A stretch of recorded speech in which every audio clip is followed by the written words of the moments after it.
My name is Dr. Winklet Gallimore. I'm the Associate Dean for the Student Experience, and I trust that up until this point, you've been having a fairly good university experience. Of course, you know we would have loved to have seen you all and all of that type of stuff, but unfortunately, let's hope that next semester that will happen. So we will be starting in a couple of minutes. We're just getting everything together. So give us 3 minutes and we will be back. All right.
Okay.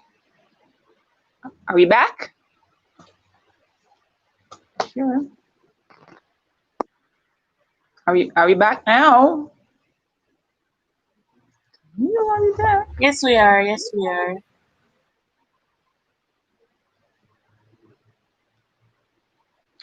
Okay. I think we're back.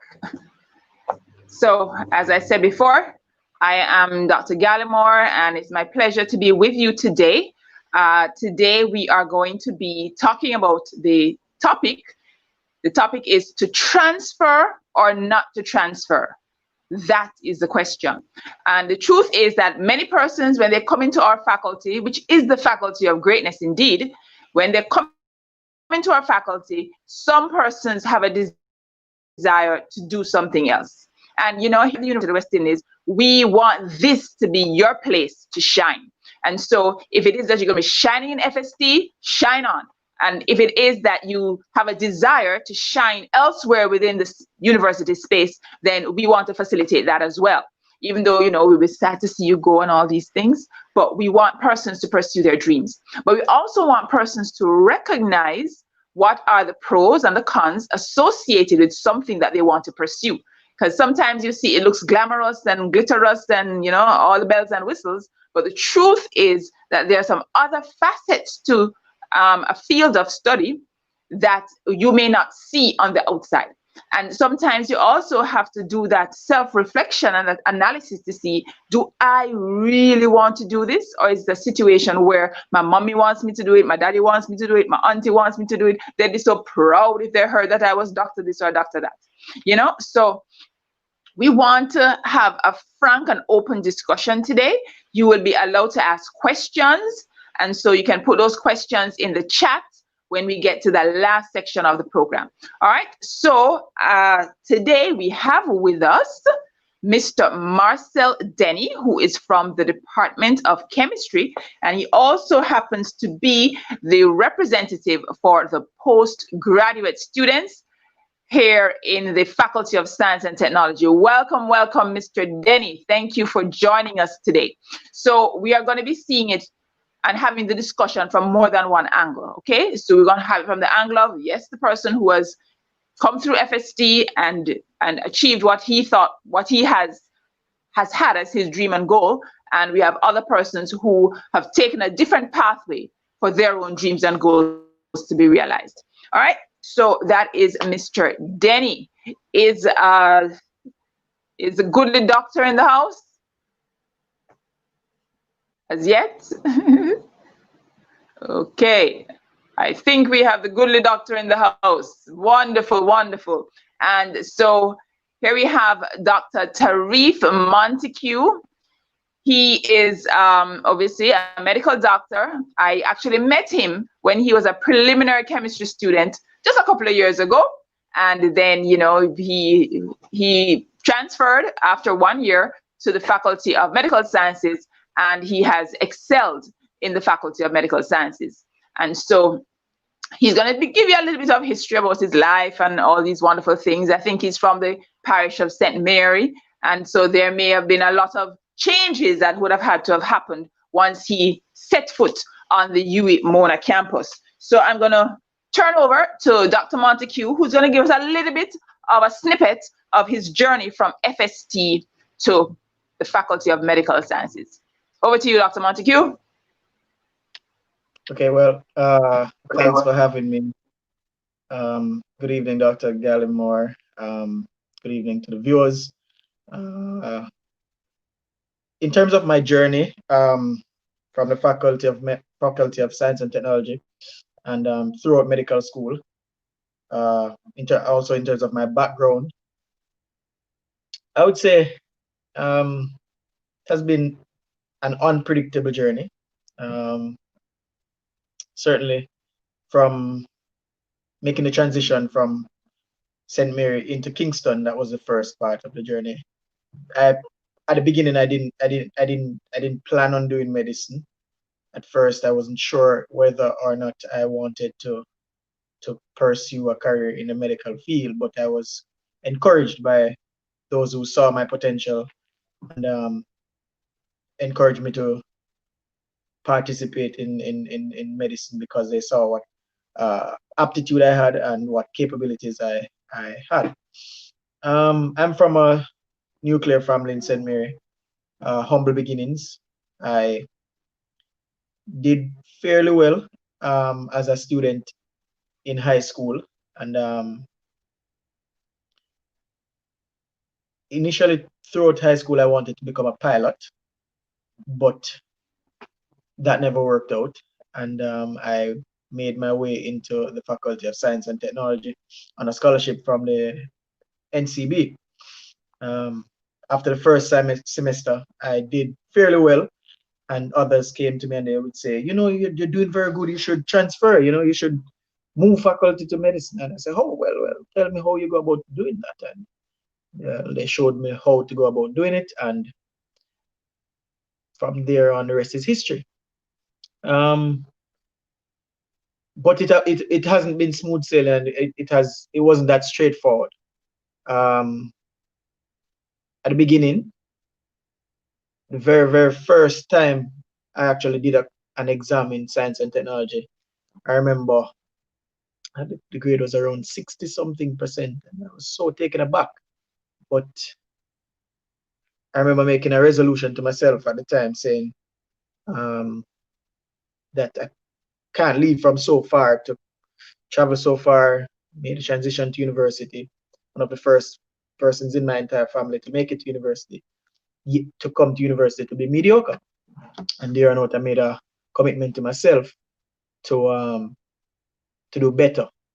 And from there on out, I would work a little harder. I remember having a specific meeting with Dr. Gallimore very early out in the preliminary chemistry course, early in the first semester. And she made a comment in the class to say that for some of us, the learning curve is a little steeper than for others. Because for me, after doing CSEC chemistry, I didn't do chemistry in Cape because I had no plans to do medicine. And that's how I ended up in preliminary chemistry in Faculty of Science and Technology.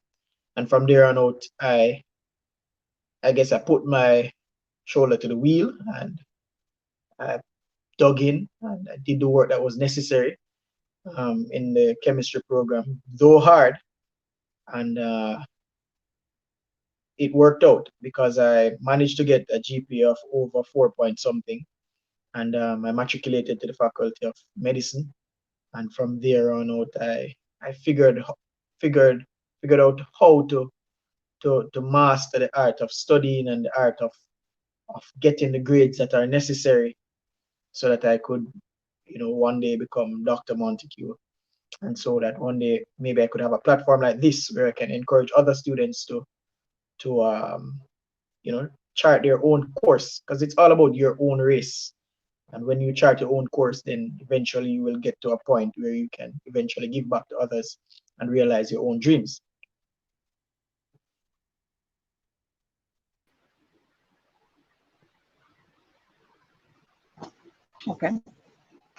Okay.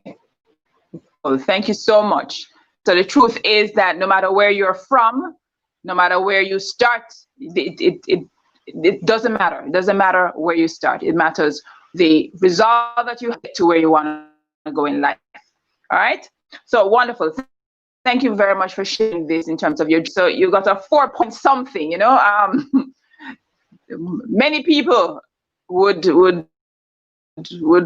really love to have at the end of semester 1 a 4 point something. You don't even remember exactly what it was, eh? Wonderful. All right, so that is Dr. Montague and his journey.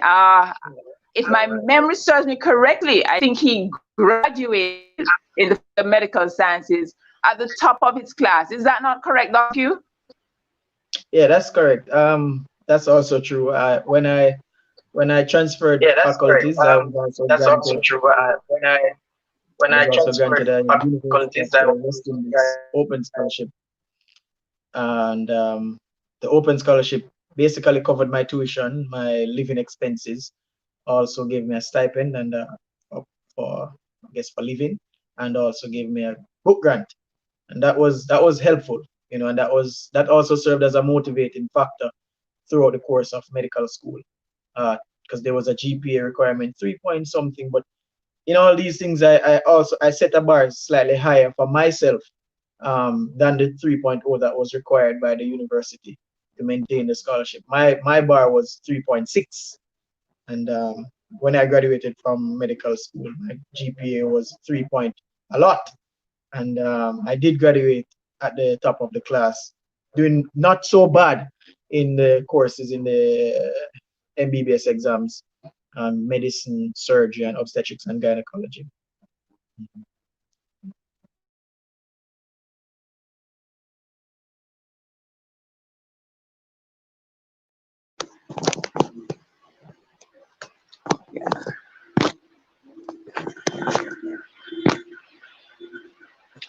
Okay. Great. Great. Thank you so much. Okay, so that was Dr. Montague. And so I'm going to now ask Dr. to be Marcel Denny to share what his journey has been like and what were some of the bumps in his road. He's a postgraduate student in the Department of Chemistry, as I would have mentioned before, and he recently transferred from the MPhil program to the PhD program. So he's on a track to become Dr. Denny. So, Mr.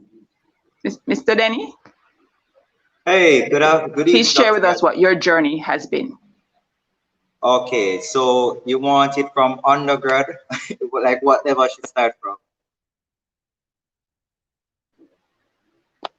All right, so I'll just start. Okay, maybe it's having connectivity issues. That is the current story of our lives here. Are you hearing me now? Yes, I'm hearing you, Marcel. Are you hearing me now? Yes, yes, definitely. Okay. Hold on, I'm trying to connect my earphone. Okay, he seems to be out again. Okay, he seems to be out again. So let us see when he comes back in. But so there are several guys. Please remember, have your questions on hand that you want to ask. Okay, I think he's back now. Okay, go ahead, Mr. Denny. Right. Sorry about that. All right. Sorry about that. All right. So thank you for welcoming me. First of all, I'm very honored to be welcomed and allowed to, or given the privilege to join such an important segment. So as Dr. Gallimore pointed out, my name is Marcel Denny. I started here as an undergrad. The initial thought I always had was to do medicine, right? Now, this intention was born out of a passion from ever since I was young. So I wanted to help people. I thought I would do something spectacular, you know, and put medicine on the map in Jamaica. That was originally my intentions. However, you know, life has a different story. So I remember after doing CXC and K, I got an offer into the medical faculty. However, I didn't have enough quality points to make to the sponsored side, right? So I was on full fee paying side. I decided to come to first year and do some of my courses here to transfer again to try and get into the Faculty of Medical Sciences, the MBBS degree. When I did that, my grades were better than CSEC and CAPE. Unfortunately, they raised the subsidy point level to get into the sponsor side in the year I reapplied. So I decided to join in and then see if I could fight my way through, find the money. I joined. I was applying for the Partway Scholarship, where they meet half of your expenses if you show enough of your capabilities of meeting the other half of the tuition. You'll cover half of the tuition. And I applied for that along with a lot of other scholarships that were available. I mean, you name it, I applied for it. And I sent out resumes to different organizations all over the place. Every day I was emailing, sending out letters, applying all over the place I could find. I was rejected by almost every one of them. I mean, I didn't get the path, I didn't get the bursary. That is what they call it in medical faculty. I didn't get the bursary. And I didn't get the bursary, so I end up now coming back over into science and technology because I couldn't fund myself in the faculty any at all, being rejected by all the scholarships. And it's not because I didn't have good grades, it's just that it's very competitive, right? Coming back into chemistry, I chose chemistry because in first year, when doing chemistry, I met some awesome lecturers like Dr. Singh Wilmot. I met Dr. Gallimore from high school, but I don't think she remembers. She met me like way, way before I even came to UA. So she met me in high school, and I met Dr. Singh Wilmot as well, Dr. Porter. Who else? Well, sir, there was a lot of lectures in first year. I don't remember exactly who taught me in first year, but those were the key lecturers that kind of inspired me and grabbed my attention to how chemistry can be used to change lives, and science as a whole can be used to change lives and make an impact and help people using science. So when I decided to come back, was now at the end of the second week of school, I came back to Faculty of Science and Technology, being that I wasn't able to fund myself in the medical faculty. I came back and I went to the department, seeing if I could get an offer to do chemistry within the Department of Chemistry. I asked questions and they allowed me into the department, but the fact was that I came to school 2 weeks late, so I missed about 5 labs. So I had to play catch up, and it took me about 6 weeks to catch up with everything that I missed. And I'm telling you guys, it was not easy. It was a very warm time for me, but the lecturers helped me. I mean, the demonstrators also stayed back and helped me. I ended up had to doing 5 labs per week to just kind of catch up and meet. So that would be including of the current labs that was held for that week and the past labs that I missed, because I didn't want to take a 0. And you know, moving on forward to the end of the first semester, I was surprised to see that I got an award into the Chemistry Honor Society. Now, this is me coming into school late.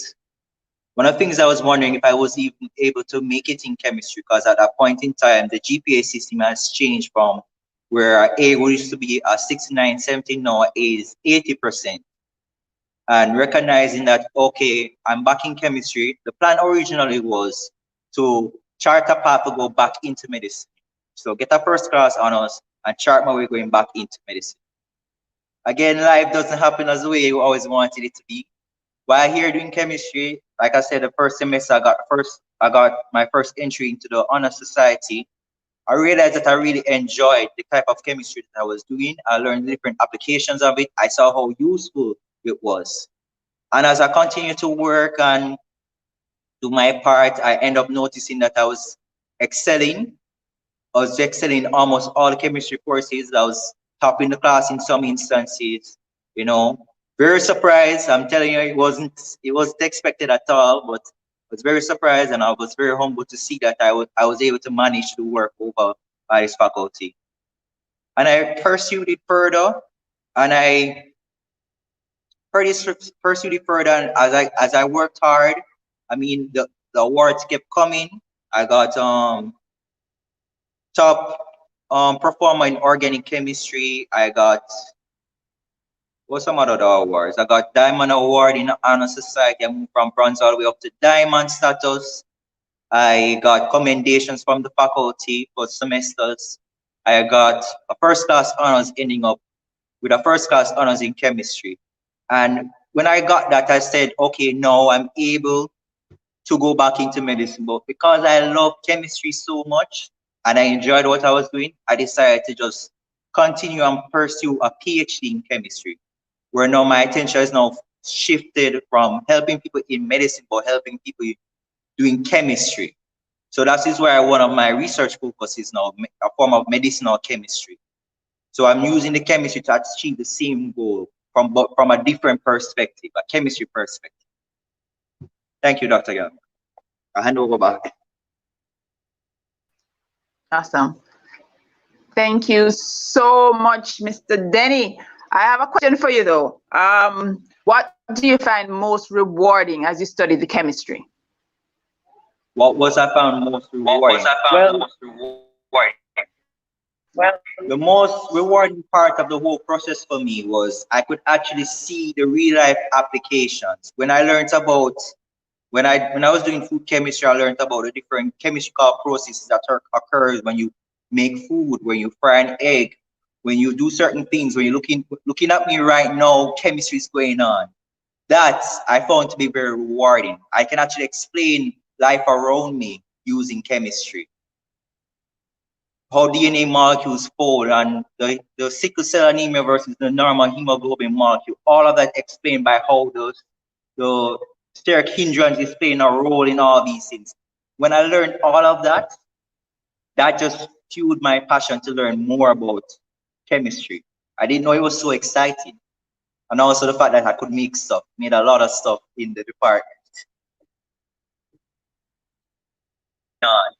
That I found to be in chemistry. Okay. How DNA molecules fold and the sickle cell versus the normal hemoglobin molecule, all of that explained by how the steric is in a role in all.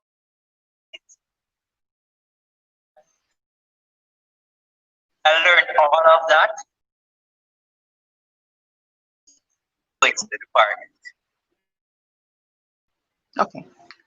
Okay, so I'm going to come back over to Dr. Montague to give us some study tips. So as I said before, he graduated top of his class. So he must know you who may want to also transfer to the Faculty of Medical Sciences. And it's not just even just about transferring, it's about being the best that you can and putting in the work and putting in the effort to get to where you want to go. So, Dr.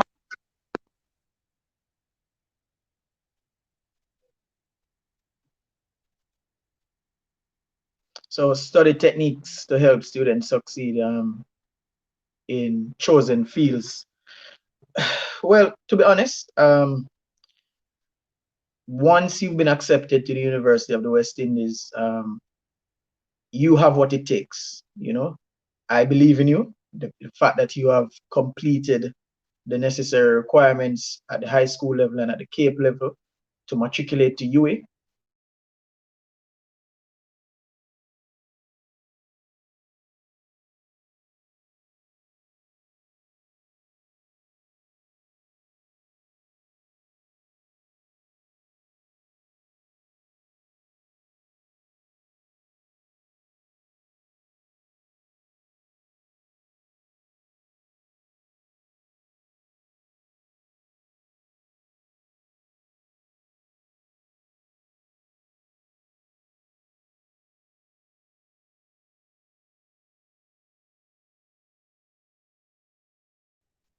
Am I still on?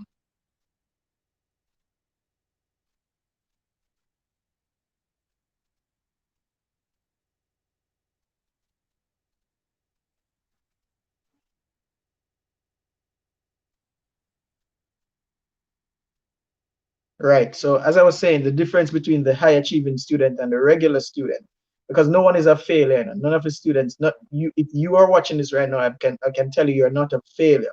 But the difference between the high achieving student and the regular student are the simple things. The simple things are what makes the difference. So let's start with organization. And it sounds, the words that I'm going to use now are going to be very simple words, but they're almost like indispensable cardinal things that you need to have and practice in order to achieve what you want to achieve. So the organized student will always outdo the unorganized student. Organization stems from waking up on time, being present for your classes, scheduling the classes beforehand to minimize clashes, placing the notes in appropriate notebooks, or if you don't use books, if you use the tablets, placing the notes where you can find them when you're ready to use them. Organization in the sense that you know your strengths and you know your weaknesses. You know when you need to start studying for the exam in order to cover all the material, because one of the main reasons why students don't do well is that they end up going into the exam without having covered most of the information, if not all of the information. Personally, I like to go over the topic at least 5 times before going into the exam. And so we'd find time to get over an exam, a topic 5 times. so many things to do. But really and truly, it comes down to the next important thing, which is time management.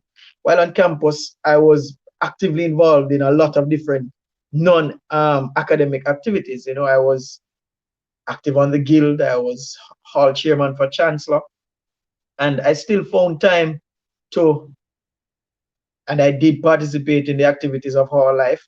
But I found that I went to church, and I found time to study. You know, maybe I study much longer hours than a regular student, but that doesn't mean you can't do it as well. Because I will wake up at 8 o'clock in the morning and I will go to classes till, let's say, 5 p.m. But when I get home from university, from classes during the day, I stay for about the next 2 hours having a fun talk with the guys on the hall. And then by 8 p.m., I'm in the books, and I don't leave the books until around 1, 2 a.m., some nights, maybe 12 a.m. in the midnight. And that time is spent doing organized revision and preparation for classes tomorrow. It might not be perfect. You might not be able to read the entire lecture or read the entire chapter before, but if it's even to just introduce yourself to the concepts, that goes a long way. So organization and time management are very critical. The next two things are discipline and repetition. And with these four things, you can move mountains. And this is applicable to any different aspect in your life. So discipline. You know, I read a book by Ian Boyne, Profiles in Excellence, and he was speaking about he took a quote from Usain Bolt and Shelly-Ann Fraser Price, and one of the very important principles that came out of their success was discipline. You know, while on campus, I used to witness Usain Bolt coming down to the track, even off season, and he would prepare, and I would watch him and I said, but this man already has the world record and he's still working hard. And I learned in that moment that what separates the high achieving person from the average person is that the high achieving student, which is you and you other person, and all of the people who are watching this video right now, once you're watching this, you already have the drive. You have already sought out the information that you would need to propel you forward. So you're doing the right thing. The difference between that high achiever and the regular student is the high achieving student knows, and now you know it, that the regular student will not have the discipline to put in the work that is required to reap the success. And it's almost automatic. Almost automatic. Once you put in the work, you will invariably get back the results that you've put in. Doesn't mean that you don't need to work smart. Typically, I hear students say, work hard and not work smart, or work smart and not work hard. You have to do both, to be honest. You have to work hard and you have to work smart. And finally, repetition. From primary school, I mean, we're all Jamaicans. We all know the saying, repetition is the key to learning. I don't know if that is international or it's just Jamaican. You can tell me in the comments or whenever. But you have to repeat what you've read. You have to repeat what was taught. You have to repeat it. I mean, if you ask a 2-year-old, 3-year-old, or 4-year-old baby to say ABC, ABC, and they sing it often, they can sing it from now till tomorrow. And you can sing it because you've repeated it so many times throughout your lifetime. And it's the same principle. I could get into the neuronal pathways that support this principle, but once you repeat something, you consistently repeat it. You consistently tell your mind or your brain or the neurons that this leads to this, leads to this, then the pathways will be reinforced over time, over time, over time. And if you read something today, and let's say you read the alphabet, and the only thing you remember are the consonants, so you don't remember the vowels. You read it tomorrow, you remember all the consonants and you remember a few of the vowels. You read it the next time, you remember all the consonants, you remember most of the vowels. And if you read it the next time, it's very, very likely that you're going to remember the entire alphabet. Because each time you read it, you remember something more, you remember something more. So you keep smoothing off the wall, you keep smoothing off the pavement. And so those 4 principles they've taken me from being a regular student in high school, to be honest. I mean, I tell people all the time, I told my friend recently, when I was leaving high school, I didn't leave high school with all ones. It's shocking, I know. I mean, people out there now, unfortunately, have all ones and they can't get into medicine. That's a different story for a different day. We might have to talk about that later on in the show, but I'm not sure. But I didn't leave with all ones, and that's partly because of my my doing. I didn't take academics as seriously as I should have back then, and it nearly costed me, you know. But because of the drive and because of my determination, because of my discipline, my organizational skills, because of my knowledge of how important repetition is, my time management skills, because of all those factors combined with the will and the can-do spirit, it became second nature to achieve, because it's almost as though you get a reward feeling from achieving, and it keeps propelling you forward and forward and more forward. And you can do it as well. Whatever I have achieved, you can also achieve it by God's grace. Indeed. Thank you. Am I on? Thank you. Okay, I'm coming on.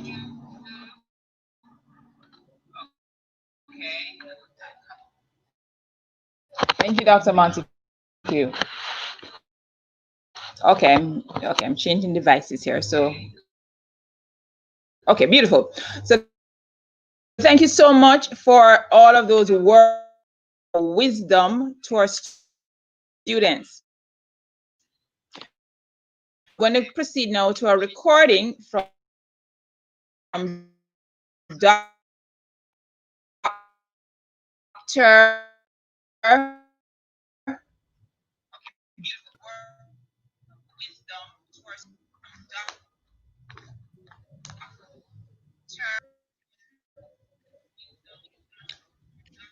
Okay, so just let's proceed to the recording.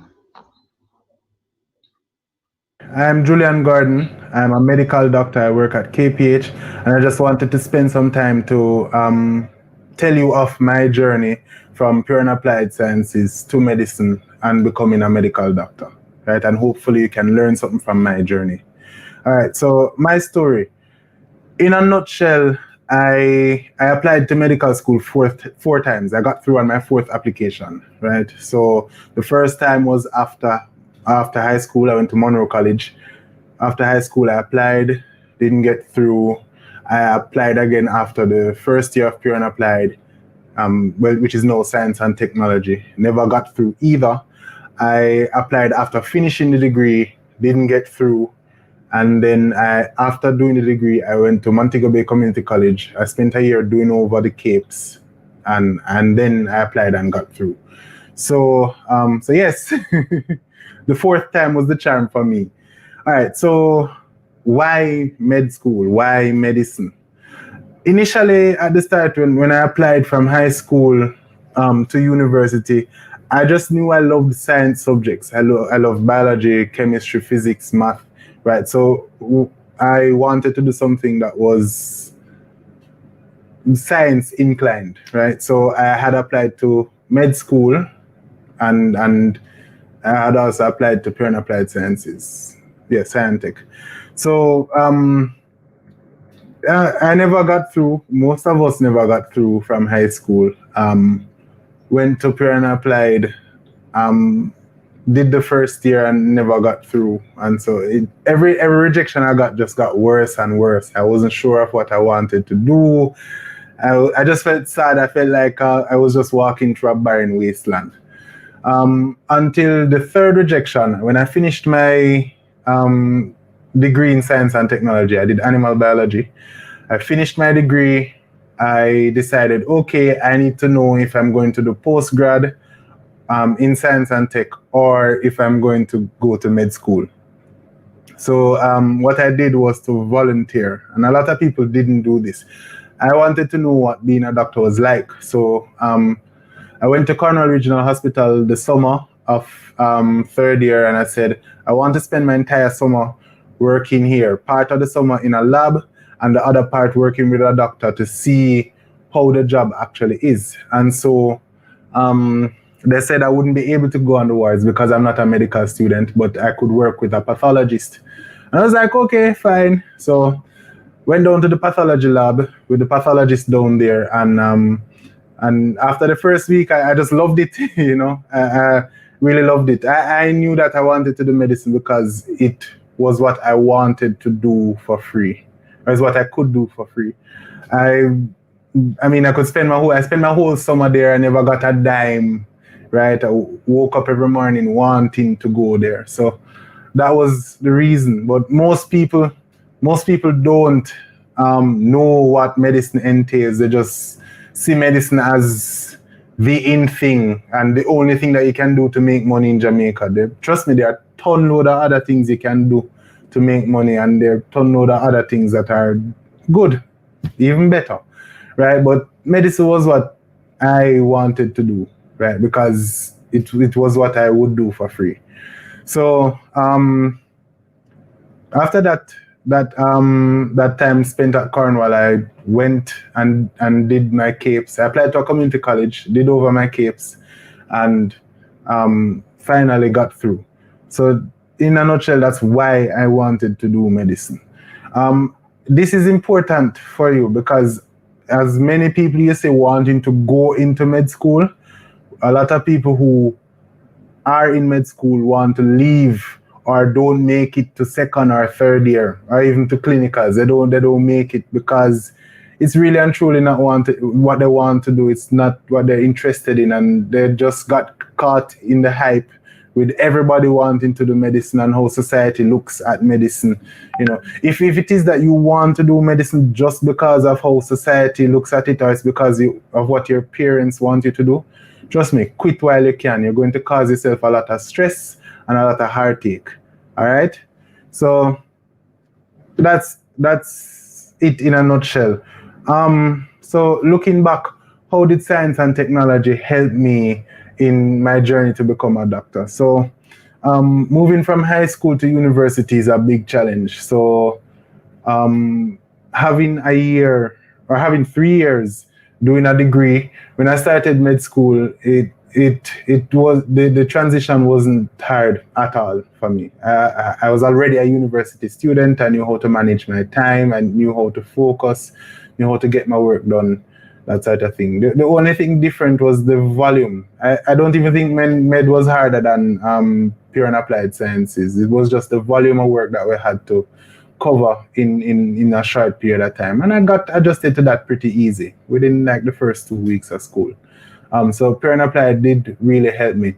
There were some other courses that I did, some immunology and parasitology courses that we also did in med. And so the notes that I had from pure and applied really helped me. The knowledge from pure and applied also helped me to cover those pretty easy. So while other students had a problem with the microbiology and the parasitology and the immunology, that was easy. I breezed through that, you know. So some courses were similar.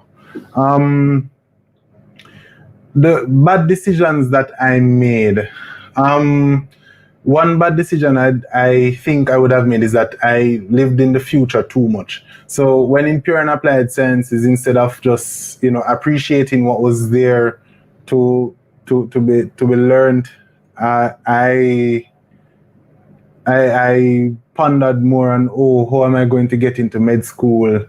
You know, feeling bad for myself, feeling sorry all the time, pitying myself all the time, instead of just appreciating the journey where I am now, you know, and focusing on getting to where I want to be. I spent a lot of time feeling sorry for myself, and no one should do that. So you're in pure and applied sciences, and if you're sure it is med that you want to do, then apply for the transfer, work hard, but enjoy the reality that you have there now. There's a lot to learn in pure and applied sciences. So that's my only bad decision. How things are now. So I'm a medical doctor now. I work at KPH, and trust me, things tough down there. I work 7 days a week. Occasionally I'll get a day off. I get a day off every 6 days. So this is how I get to do this video now. This is my day off. Yeah, work is rough down there, but as I say, I love it. I love it. I'm currently on general medicine right now, and I love what I do. The salary. All right, so the salary of a doctor, an intern, is $144,000 a month. But there are also duties that you work to increase your money. Most of our money is duty money. So my last paycheck, I carried home $331,000, right? Because I did like 8 duties, and that it moved the money up to that. So the salary is pretty decent, and you can live pretty comfortably off that salary. All right. The time though, majority of my time is spent in a hospital. So so balancing other aspects of my life it can be a challenge. For one, you know, work life and social life, work life and prayer life, because I'm a Christian, you have to find ways to balance it. So your life, if you choose medicine, it will not be orthodox. So for the normal person, date night is Friday night after work. You know, you go and chill with your significant other or your friends or whatever. That don't happen. Friday night, I'm on duty trying to stop bleeding from a man's chest. Right? I don't sleep Friday nights, or most Friday nights. I don't get to sleep. All right, but you have to do something unorthodox, like have date night on Tuesday night, or go out with your friends for a lunch break or something. You have to find different ways to do it. Your life won't be as orthodox as everyone else's, which is why I'm saying that if you really and truly don't want to do it, don't do medical school. If it is that you don't want to do it, all right? There are other ways to earn a decent salary, right? Even way more, right? So that's all I have to say. If you have any questions, you can email me at juliangordon9@gmail.com. I'll be as quick as possible in responding, all right? Have a good day, and I hope this helped.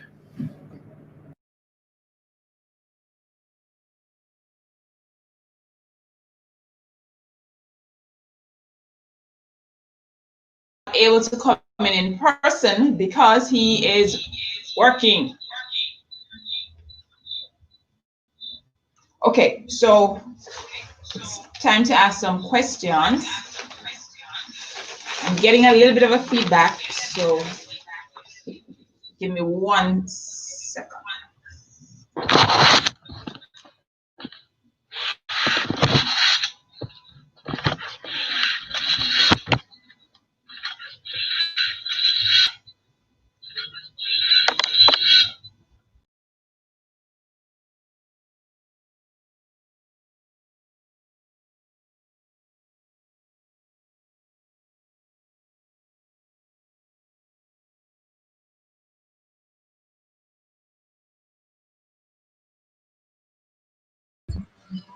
The sound is gone.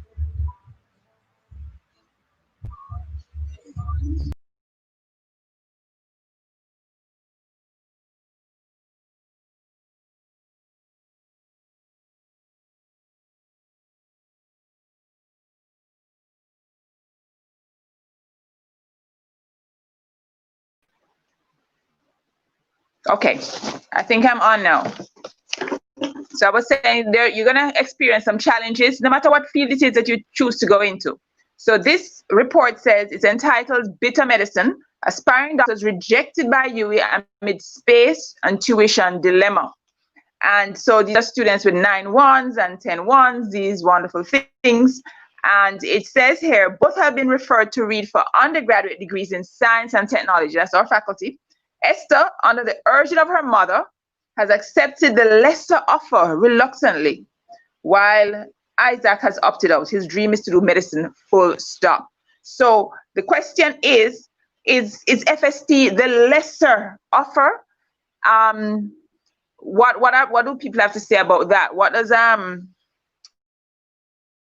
Dr. Montague have to say about that? And then I have another news report.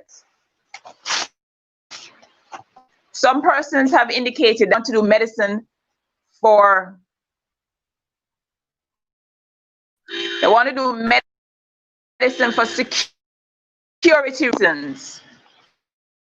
And so I have here a news report dated July 12, 2020, and it says, no work amid public health crisis.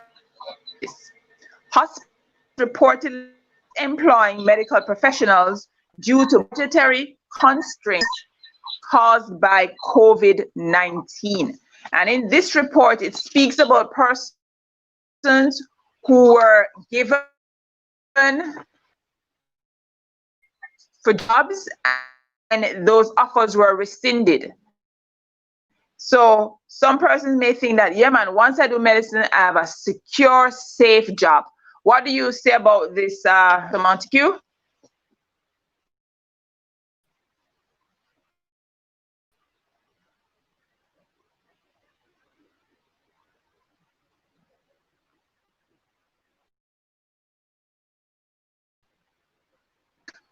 Okay, Doc. Okay, he's back with us.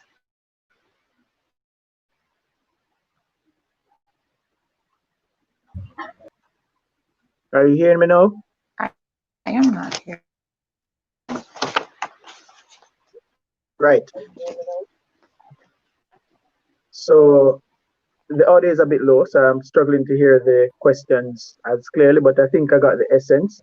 And you're asking, is FST the less of the two deals? Yes, I'm hearing you. Does medicine guarantee you job security? I'm struggling to hear the questions as clearly, but I think I got the essence. Okay, so for the first question, for everything there's a time and place under the sun, and each crop has its season. So it's very difficult to compare apples and oranges to identify one as being lesser than the other. Certainly, I have friends who have done very well in science and technology. These are very young people, just like myself, gone into food chemistry, working with Berger Paints afterwards. Those are the other ones who have done the different arms of chemistry. And I've had friends who have been through medical school and who have graduated as doctors, and they have done very well for themselves, Dr. Gordon. So I would never say FST is the lesser of the two, because for me, my initial plan when I arrived in FST was to do something in biotechnology. I was more concerned with the guy Oscar Pistorius and his mechanical limb, and I was fascinated by that at the time. He's a runner, I believe, an Olympian, and I was fascinated by how well he was doing with the fashioned limb, and that was what I wanted to veer off into the physics of that and the biology of prosthesis. However, I've gone into medicine, and I still have that love in the back of my mind. So maybe I will take the road of orthopedic surgery, and with an emphasis on limb prosthesis. But to compare the two, it's very difficult to compare bananas and pineapples. So I wouldn't say one is less than the other. Each individual has to find his or her niche. You have to find where you flourish the best. I mean, I have a friend, she always says, bloom where God has planted you. You know, everyone can do well in a different area. The challenge with science and tech sometimes is that a lot of students feel as though rejected students have been sent to science and technology, and that's far from true. That's very, very far from true, because a lot of students in science and technology, I can tell you, being a member of both faculties, a lot of students in science and technology are, I would describe as more astute. They are more academically inclined. They are more diligent students than other students in other faculties that will remain unnamed, even medical science faculty. So no faculty, in my opinion, is better than another faculty. Okay, it's very difficult to compare both.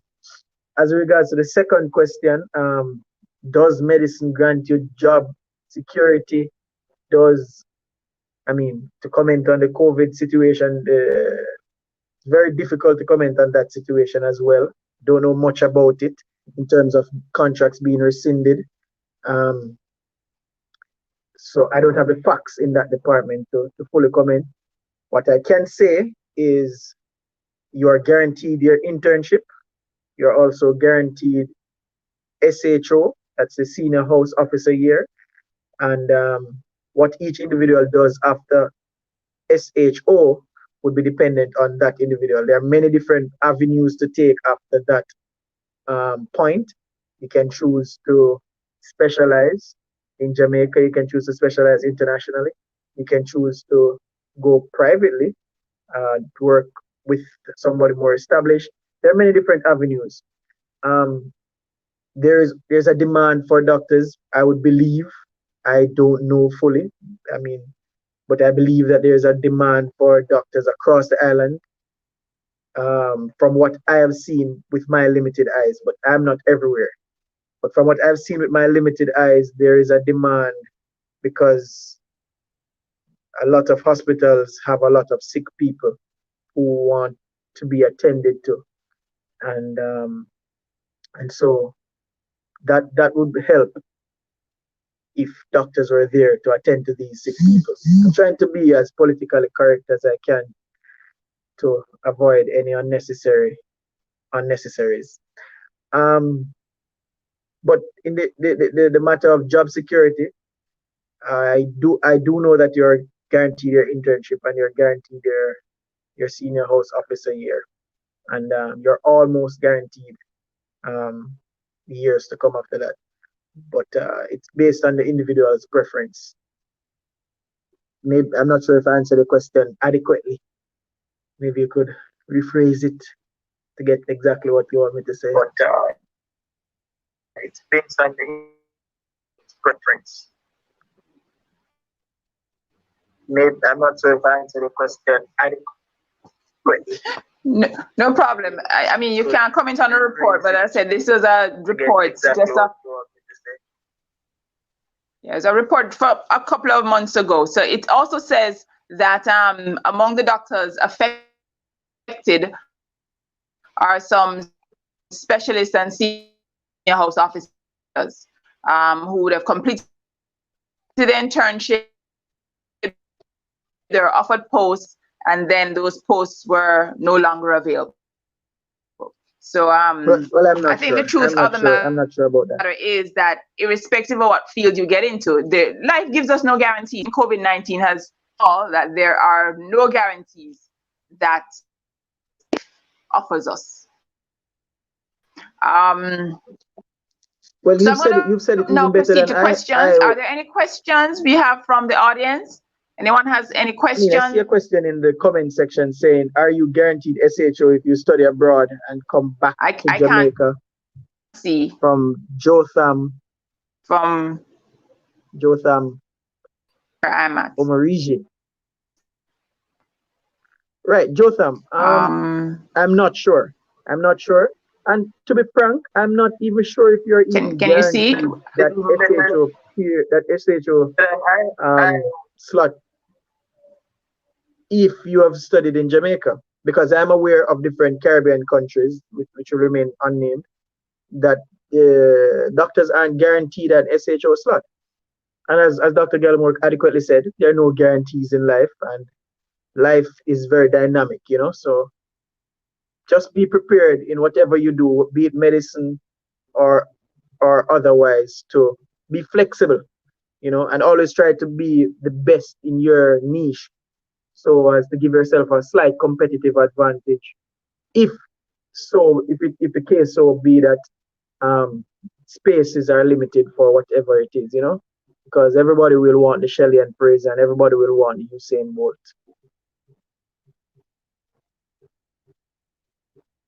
What does my study timetable look like during medical school? If possible, in depth. Rick Brown. Rick, Oh, there's a next question. What is your advice for level 1 students doing chemistry? And what's the best way to learn chemistry? I think that level 1 chemistry is is is better answered by my other colleague. I think he should take that one. Okay, thank you.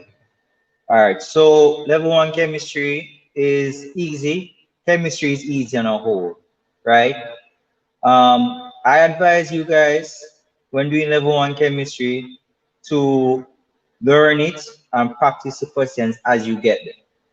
I recommend you strongly to do your tutorials and before you go to the tutorial sessions and get the textbooks and read ahead of the class. Do past paper questions, work in groups. I found that over the years tutoring that course that when students work together and divide the labor, so for example, you're a student is stronger in analytical chemistry than you are, you can give them to get grasp of that and you teach each other the different areas of chemistry.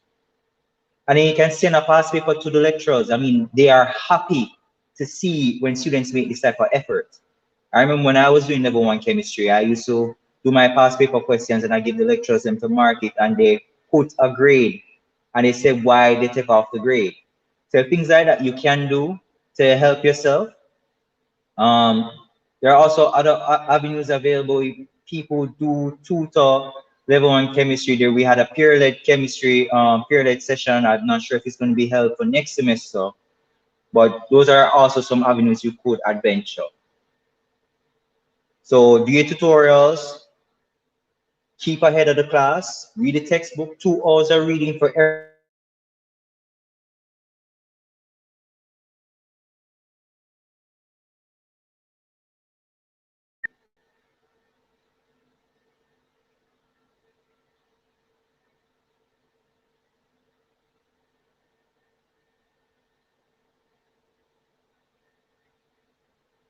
All right, so I'd like to also give a comment since I have a little bit more time on the previous question about the availability of certain positions.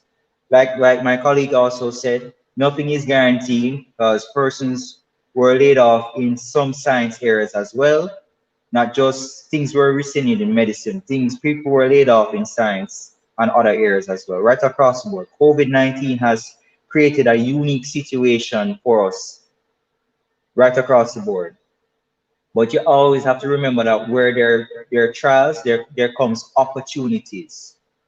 For every different circumstances, there's an opportunity that you can exploit to make yourself marketable using the science, using the things that you learned here at this faculty and in other faculties as well to make yourself more marketable.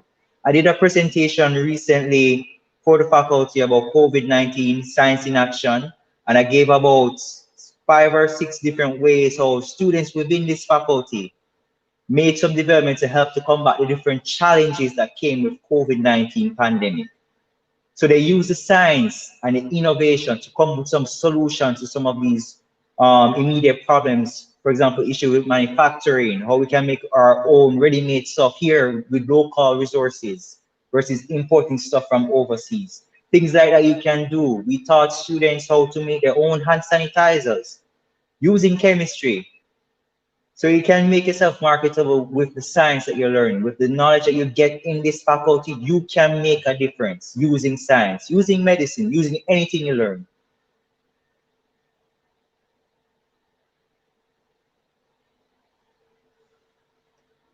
I hand over back.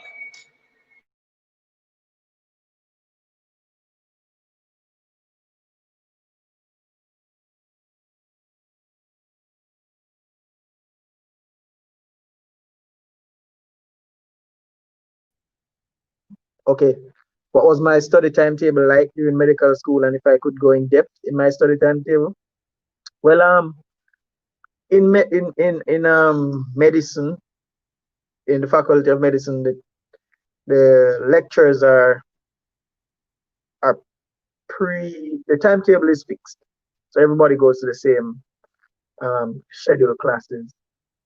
That makes it easier to organize your studying rather than having to pick the individual classes that like what happens in other faculties. So the specific details I am willing to share. I'm not sure how detailed I can get across this medium, but I'm very active on my social media pages or even my email. You can find me on Twitter or Instagram at Tareef Montague. That's TareefMontaque. You can find me on Twitter. You can DM me. I will help. I will find the time because that's what I do. Even while in medical school, I found time to tutor other members of my class. I would go and I would help them in the anatomy lab, and I would give back, because by doing that I would also help myself to reinforce some of the material. But in terms of specific details of the study timetable, it would be dependent on the year of the medical school, or it could also be dependent on the semester as well, because different years and different semesters have different workloads and different expectations from different courses. So it's hard to specify what the study timetable looked like, but it does involve around, let's say on average, 8 to 10 hours per day of studying. And closer to the exam, it might, for some people, let me not say me alone, but for some people, I've seen them do close to 16 hours per day. And all-nighters are necessary for some people. For some, like myself, I have to get a good night's rest. So sometimes I tap out from 12 and I don't wake until like 7:30 to get 7 to 8 hours of sleep most nights.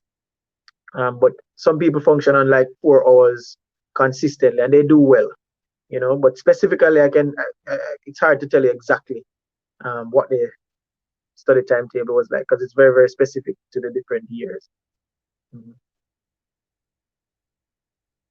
Oh, I see a question asking, okay, now that I'm a doctor, if I have any, oh, I hope this is okay to ask, but if someone had the option to study abroad and study at Jamaica, both going down the path of medicine, which one would I recommend? I recommend studying in Jamaica, because medicine across the world is medicine, okay? But I would always recommend studying in Jamaica, because the training in Jamaica and the training at UA is second to none, in my estimation, from what I've seen. There's also a cost factor. Comparatively, the price to study medicine across the rest of the industrialized countries in the world is much higher, much higher than studying in Jamaica. But the quality does not does not correlate. So the quality that you get in Jamaica,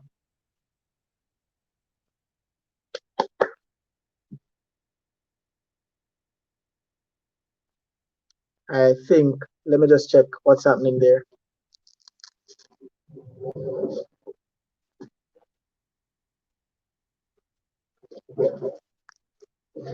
A bit of motion sensing was necessary. Right, but I would recommend studying in Jamaica, essentially.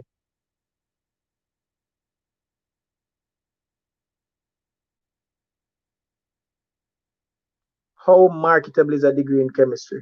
Okay. All right, thank you. All right, so the real question is, what jobs can you not get with a chemistry degree? That is the real question. So students approach me with these type of questions every year, and every year we have a session within the department about what's next, and we invite people from the industry and to talk to students. We have persons from industry, have a lecturer there, and sometimes we have persons who start their own business using chemistry, and they tell them how marketable chemistry is. It is very marketable. Everybody I know who has gotten a chemistry degree has a job, right? Well, especially before COVID-19. I don't know what is happening now during COVID-19, because it has affected a lot of the job opportunities that was usually there. But I can assure you that it is very marketable.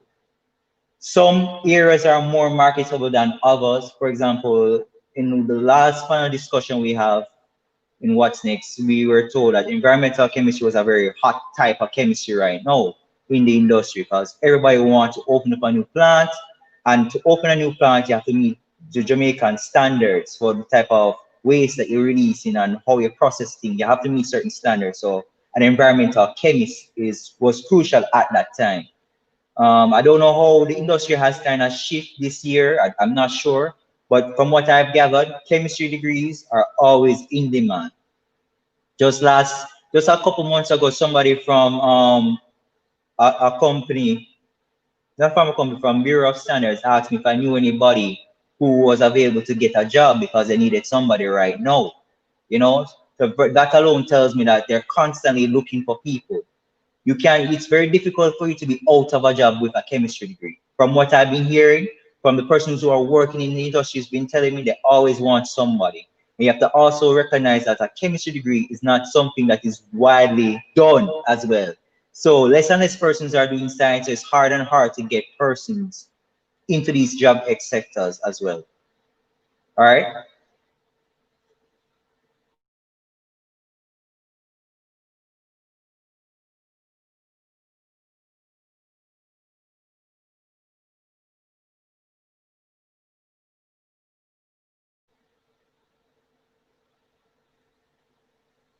Now that I'm a doctor, do I have any other areas in life that I'm focused in or goals, and what are they?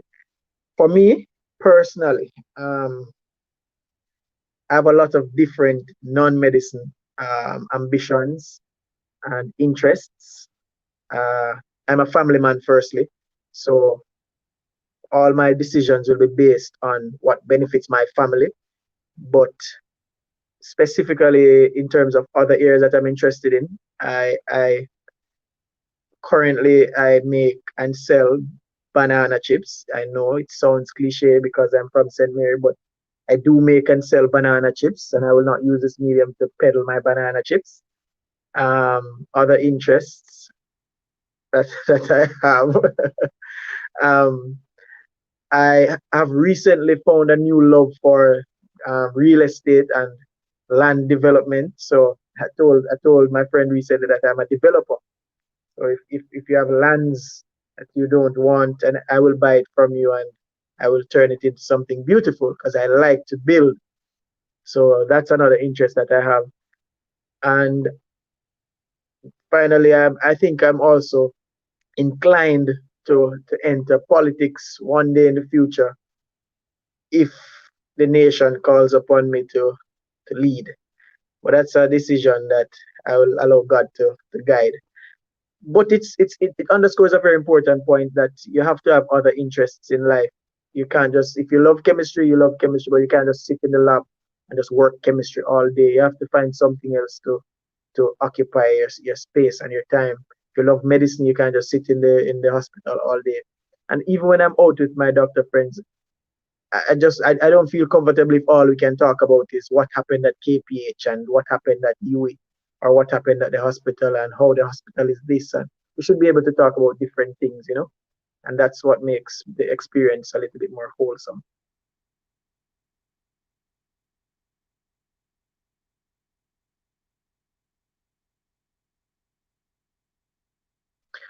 What are the research opportunities, Judini?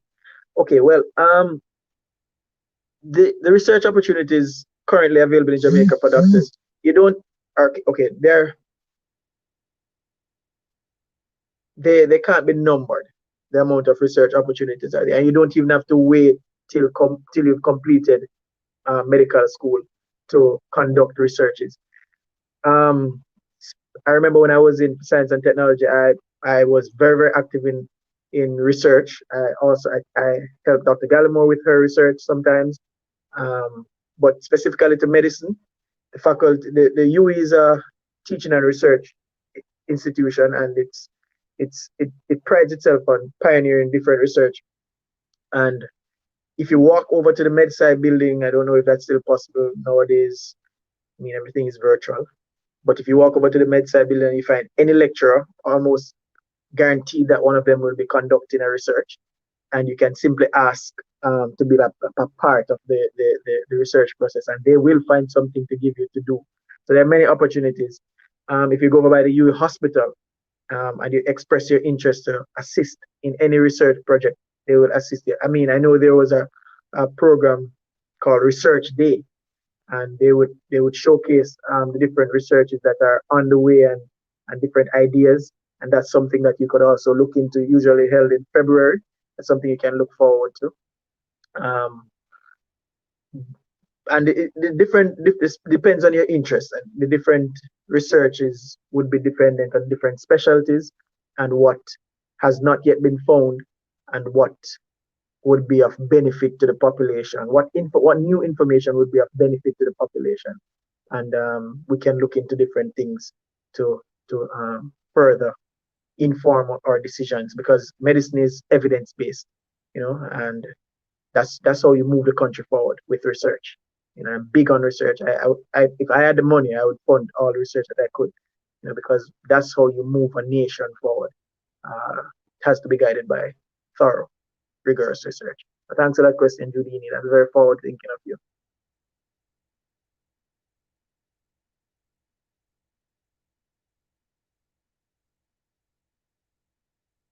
My email address, Veronica, it's TAREEFEMONTAQUE@yahoo.com. And I'm very responsive on these platforms. Right.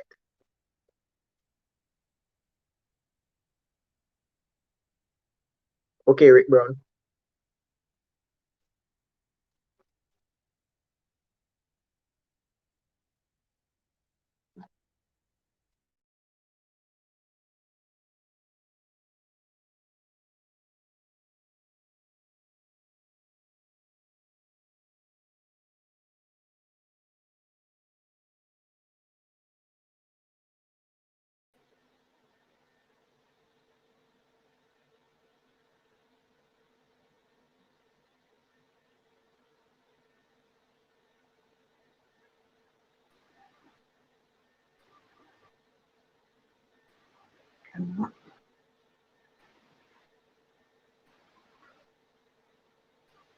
Okay. So I have a question. Is litigation a big issue in Jamaica? I know that doctors, in the US in particular, persons over there, litigation is a big issue. Persons suing doctors all the time. Is that a big issue? That's a good question, Dr. Gallimore. Litigation is something that almost every doctor keeps in the back of his or her mind every day. Whether you're operating in Jamaica or you're operating in the States, you keep litigation in the back of your mind, not only because of the potential fallout from a lawsuit, but also just because you want to do right by your patient. It's always good to do right by your patient, and that's what you always want to do first. And so most times I believe we keep it in the back of our minds to help us along the right track. But some people I've seen where people operate solely based on the risk of a lawsuit, and I mean, I don't operate like that, because it limits what you can do for an individual. So all you have to do is just operate within the framework that you're allowed, and if you do the right things, then you shouldn't have a problem. But people do file lawsuits all the time in Jamaica. I mean, I don't know the specifics of different cases, but I also know that people are also very trusting of their doctors in Jamaica. We try our best to give our best to our patients, so as to minimize any adverse outcomes for the patient, which would warrant anyone thinking to sue the individual or the hospital or the complex or the business. But it's something that you keep in the back of your mind nonetheless, and yeah, you try to do the best by your patients.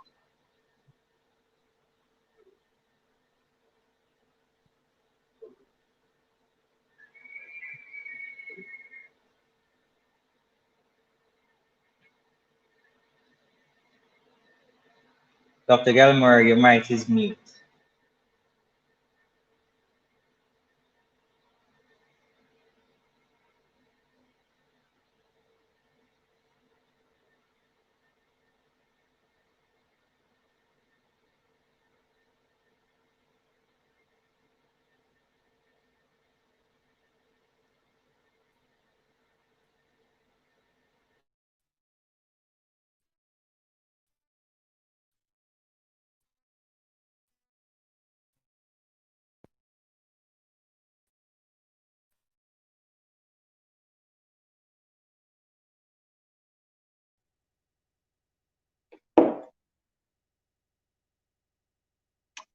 Dr. Gallimore? Oh, you are still muted. Sorry about that. Yes, Dr. Gallimore, you're still on mute. You have to unmute yourself. All right. So we have just a few more questions we want to ask. So I know in the comments, a student has asked about the COVID-19, the effect of the COVID-19 pandemic, and how you guys are dealing with that. A student has asked about the COVID-19, the effect of the COVID-19 pandemic, and how you guys are dealing with that.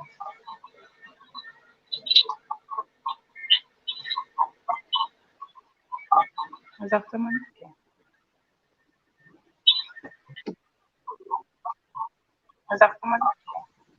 How are you coping with the COVID-19 pandemic as a doctor? How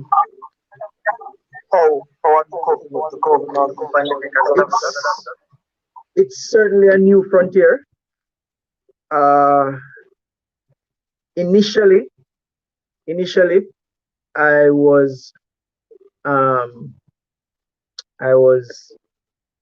intrigued by the concept of the new normal. As time progressed, I have been a little less averse to the concept of the new normal.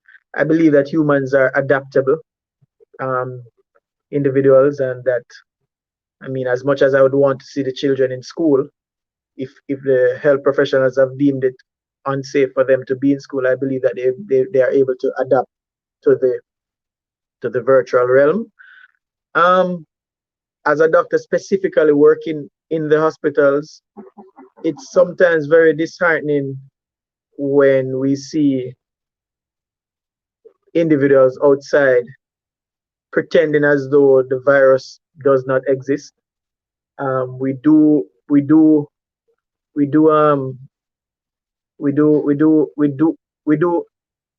The virus is real according to the WHO and according to all the different regulatory bodies that prove these things. But individuals are entitled to their own opinions, and some people don't believe that it's real. I've seen a lot of different strange things on the internet, blaming 5G, blaming Pope, blaming all manner of strange things. And I won't get into that aspect of it, but we've seen COVID patients. A lot of COVID patients look normal.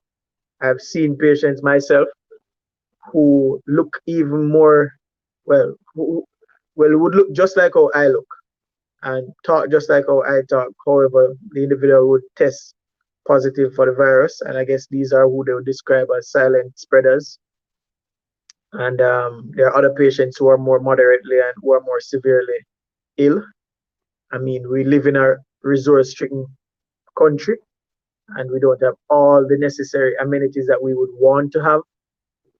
But despite all of that, we are trying our best, and we are trying to cope with the pandemic, and at the same time balance some semblance of normalcy or some semblance of sustainability, instead of trying to shock the world and the population into this new normal, So it's a balancing act. There are a lot of different parts moving. There are a lot of different moving parts, and it's a very delicate situation because it's new. I've never in my 40 years of life seen any situation that would cause all airplanes to be grounded. So initially it was very alarming. I mean, as time progressed, and I do sense that people will become desensitized, which I don't want people to become 100% desensitized to the virus and the risk associated with the virus. But I wouldn't want anyone to remain in a state of panic. So what I would advise is that people try to balance a state of cautiousness against just be cautious, but not overly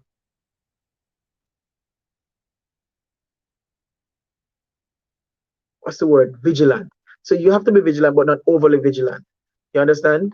To maintain some level of functionality in the wider society. It's a difficult question to answer, and I hope all my ramblings would come back to an important point of balancing life against the risks, because with life comes risks, and that's just how it works with almost everything, including the pandemic.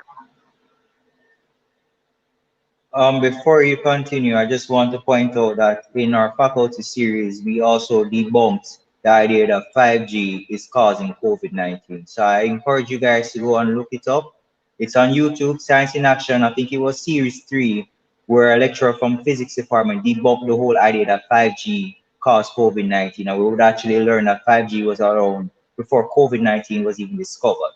All right, just pointing that out.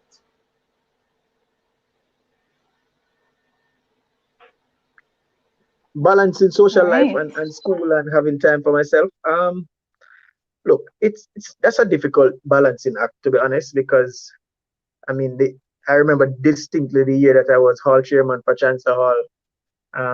If I usually get A pluses in everything, for that specific year, I found myself getting A's and A minuses. So you have to know your limit. You have to know how much you can manage, non-academically. I wouldn't tell you to go and try and be guild president or go to TGIF every Friday night and all those other clubs. I don't even know the different clubs, crew and whatever they want to be called, and 100 and wherever they are. And I wouldn't say do all of that if you know that you are the individual who needs to study on a Friday night. You have to know yourself and you have to know your different limits. I didn't make it to all the different integration Thursdays. I didn't make it to all the carnivals. I made it to a few. So I knew how much I could sacrifice and still maintain the priority, because the priority is getting the degree with the highest possible grade point average that you have set for yourself. But for me personally, I know my aptitude. I know how much I'm able to consume in terms of academics, and I know the amount of time that I can allow myself to waste. So it's a delicate balancing act, and with practice you will find your own specific balance.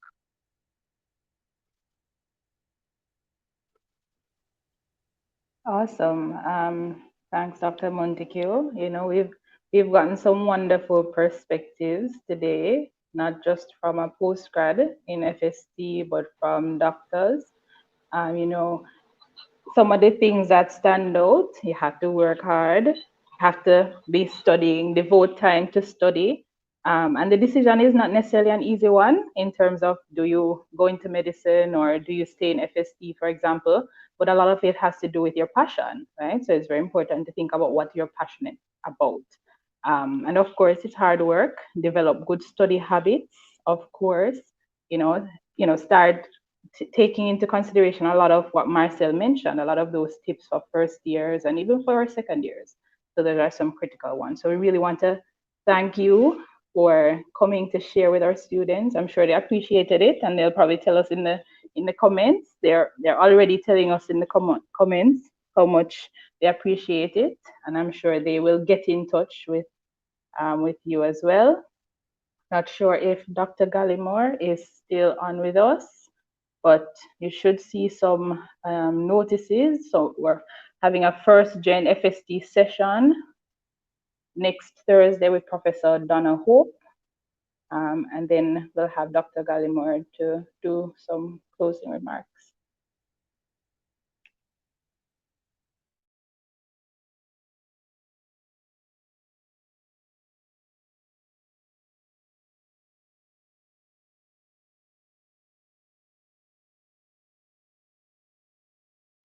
Dr. Gallimore, I think you're still muted.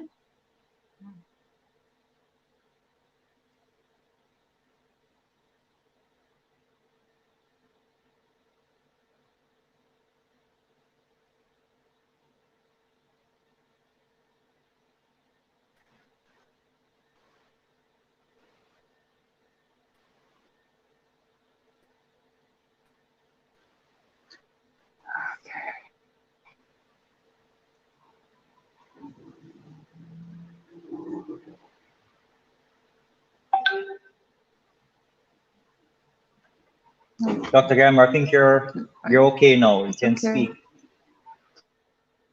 Just wrap it.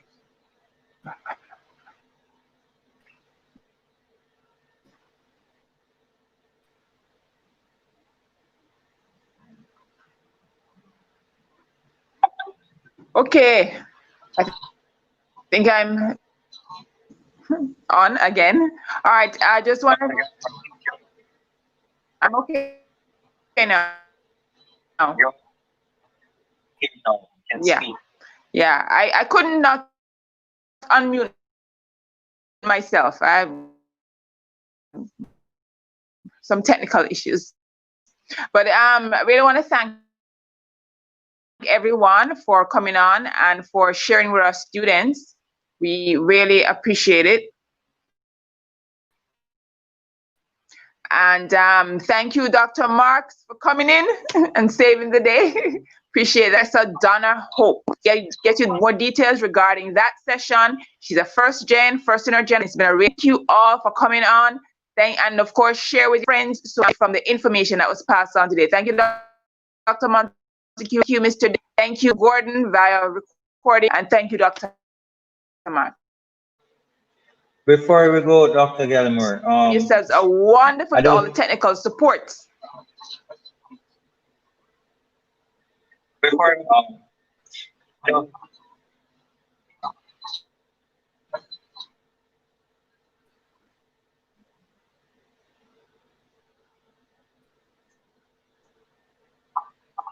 will each of us be allowed to do a closing remark?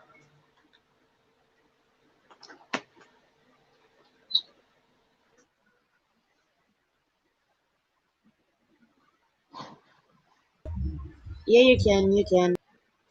Will each of us be allowed to do a closing remark? All right, could I go first? Okay. Or shall I allow? Okay, all right. So again, I would like to thank everyone for being here. Thank Dr. Gallimore for inviting me. I'd like to thank Dr. Montague for taking the time out of his busy schedule. I know he must have been very busy to facilitate something like this. All right. So again, I would like to thank everyone. Students, I would just like to point out the fact that the decision is up to you. You have control over your life. You can make a decision that can shape and better your life in any way you want possibly. You have that power. Science can take you anywhere you want to take. I didn't mention it before, but I got my visa through science. All right, I got to travel the world. Well, not the world. I went overseas and did some presentation because of science. I've met a lot of persons all around the world who came together for a chemistry conference. Science can take you places. You don't have to do medicine. If you want medicine just to take it, think that medicine alone can take you places, that's not true. Science can take you places. This faculty, the knowledge you get here can take you anywhere you want to go. You want fame? Science can give you that. You want money? Science can get you there.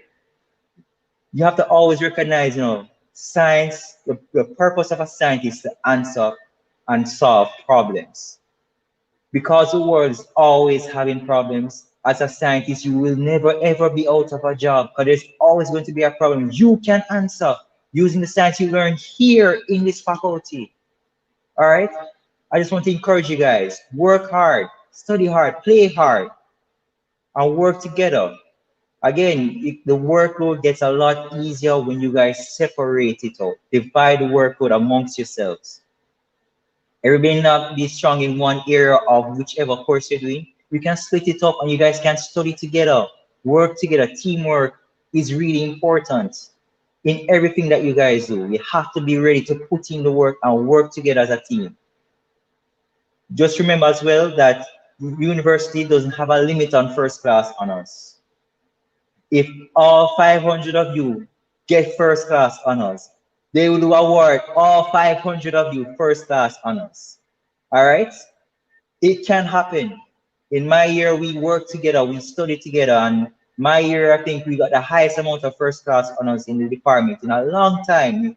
We took about 33% of the first class honors in the faculty, and that was obtained through teamwork. If I was strong in one area, I helped out the person who was weak. The other person who was stronger in other areas of chemistry, they helped me. And that is how we kind of work together, and that is how we excel. So when we win, when we won together.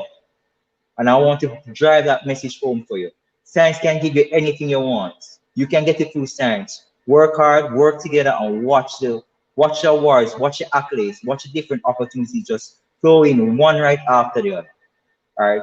Thank you again for having me. I wish you all the best.